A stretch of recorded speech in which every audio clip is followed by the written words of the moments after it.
Que a graça do nosso Senhor Jesus Cristo, o grande amor de Deus Pai e a comunhão do Espírito Santo seja com você, com a sua família.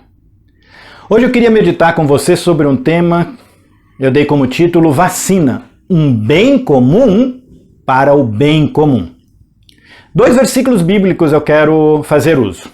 Primeiro, uma palavra de Jesus, registrado lá no evangelista João, capítulo 13, versículo 35, que vai dizer, Jesus diz, se tiverem amor uns pelos outros, todos saberão que vocês são meus discípulos. Essa palavra vale para você, vale para mim.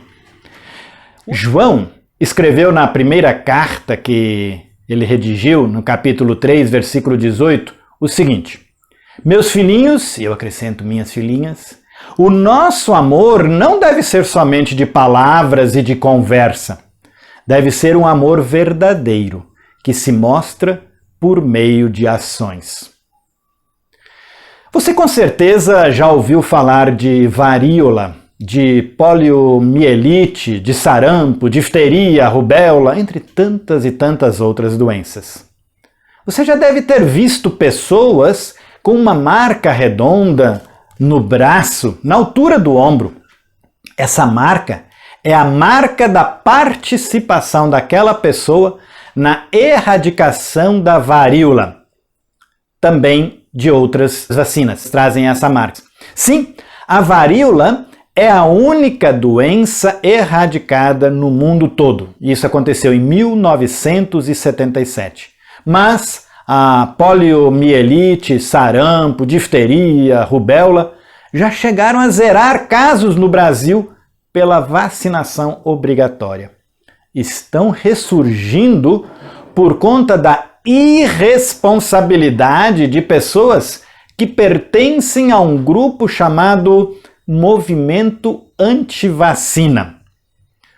Ao pesquisar, descobri que no século XVIII, na Inglaterra, o médico Edward Jenner criou a primeira vacina da história exatamente contra a varíola, que matava pessoas a rodo.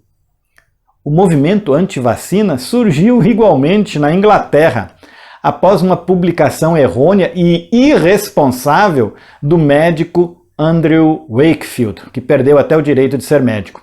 Ele publicou numa revista científica afirmando que a vacina tríplice viral tinha ligação direta com o autismo. Hoje, as fake news estão disseminando 1001 informações erradas e irresponsáveis sobre as vacinas contra o coronavírus. A primeira atitude nossa como cristãs e cristãos é não passar adiante pelos WhatsApps da vida essas mentiras. Aprendi também em minhas pesquisas sobre esse tema que o Estatuto da Criança e do Adolescente prevê punições ao pai e ou à mãe ou responsáveis que não fazem uso das vacinas que são consideradas obrigatórias aqui no nosso Brasil.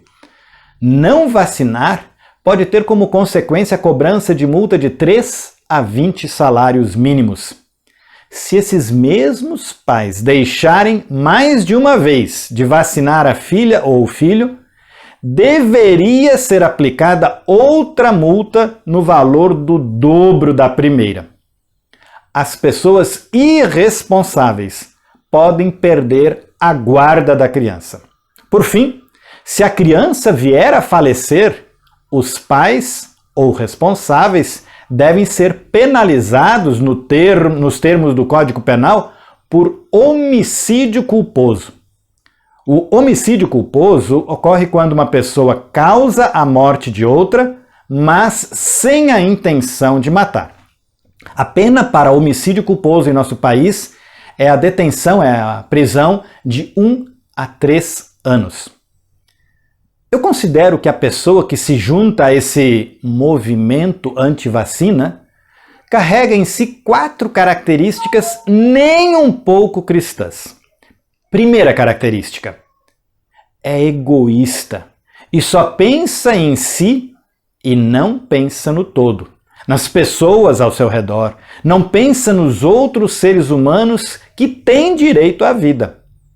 Ao olhar somente para o seu próprio umbigo, participam do retorno de doenças já erradicadas e participam da proliferação dessas doenças no momento em que essas doenças voltam à tona.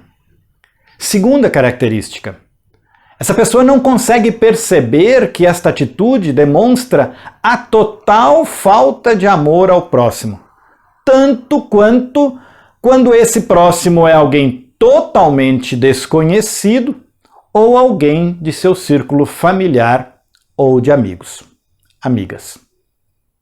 Terceira característica: essa pessoa abre não uma brechinha, mas uma verdadeira cratera no que se refere à questão socioeconômica.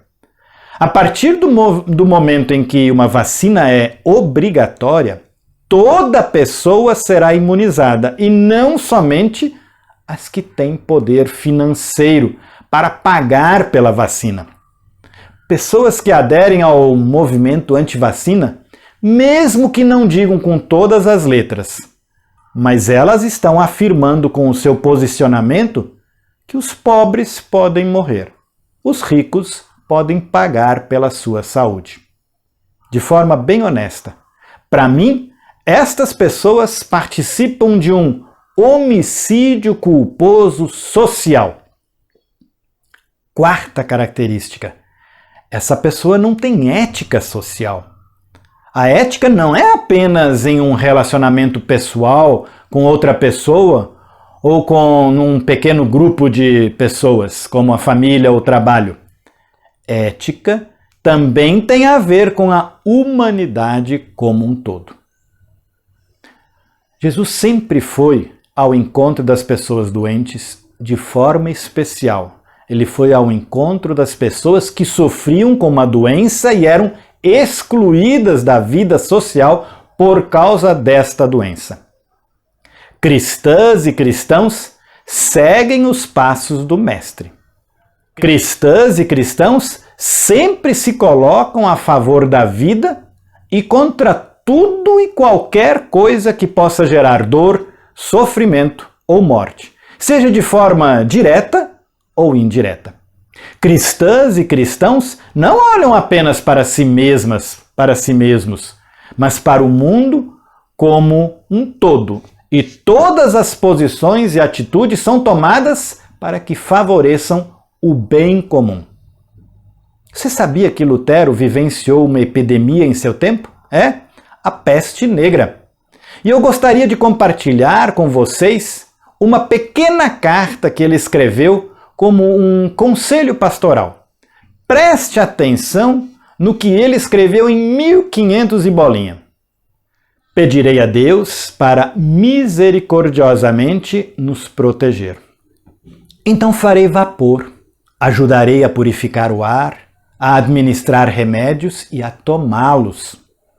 Evitarei lugares e pessoas onde minha presença não é necessária, para não ficar contaminado e assim, porventura, infligir e poluir outros e, portanto, causar a morte como resultado da minha negligência. Se Deus quiser me levar, Ele certamente me levará e eu terei feito o que Ele esperava de mim. E, portanto, não sou responsável pela minha própria morte ou pela morte de outra pessoa. Se meu próximo precisar de mim, não evitarei o lugar ou a pessoa, mas irei livremente conforme declarado acima. Por fim, Lutero diz: veja que essa é uma fé que teme a Deus, porque não é ousada nem insensata e não tenta a Deus. Na época em que Lutero escreveu, ainda não existia vacina. Mas tenho certeza que, se existisse, ele teria incluído a seguinte posição: deixarei que me vacinem a mim e a todas as pessoas da minha família. Que nós, como discípulas e discípulos do Mestre, possamos não só nos posicionar a favor da vacina como um presente conquistado para todas as pessoas do planeta e, consequentemente, para as pessoas do nosso país, mas também sermos vacinados para o bem comum de todas as pessoas. Um grande beijo no seu coração.